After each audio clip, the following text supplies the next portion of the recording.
สบายดีทุกคน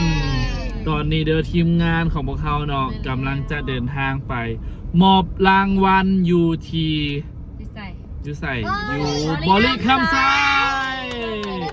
เมื่อนี้มาหลายคนเด้อนี่โซเฟอร์เรื่องของเขาเนาะอนุรักษ์แล้วก็อ้องเจียงมุกดาวันแล้วก็แอนนี่อันน่านี่เด้อมีแต่ผู้สาวผู้บ่าว2 คนจ้าบอกเลยว่าไปเบิ่งไปติดตามน้ำกันน้องสิเป็น แม่นแล้วก็อย่าลืมฝากติดตาม YouTube ของกิซันในเด้อตัวนี้จะเป็นซองแท้ซองจริงเนาะซองใหม่ไปเลยพี่น้อง แม่นฝากติดตามไปเด้อนี่คุณได้อยู่บ่อ้องเจียงอย่าลืมมาติดตามเนี่ยผู้ใดที่คุณน้าอ่องเจียงเนาะก็อย่าลืมติดตามไอกิซันเนี่ยกดไลค์กดแชร์เลยพี่น้องเอาบ้านนั่นเล็กน้อยเนาะมามอบให้ในเด้อบ้านในเด้อแม่นแล้วฝากในเด้อฝากติดตามกันหลายๆเด้อทุกคนเด้อ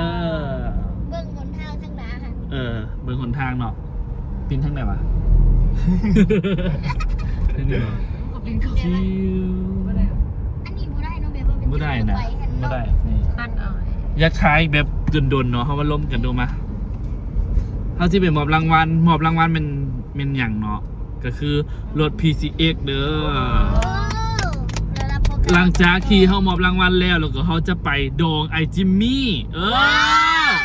นักห้องแม่น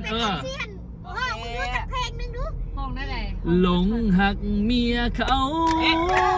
คันเว้ากะยานคนใดยินจำต้องคืนกินก่อนความเหงาพัดย้ำคิดฮอ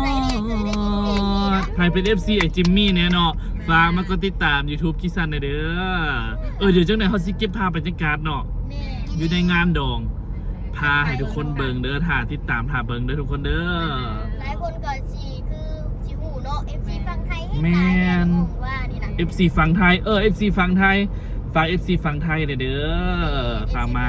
แม่นแล้วกดให้กันแน่ ถูกต้องกดไลค์กดแชร์ให้เด้อเจ้าบ๊ายบาย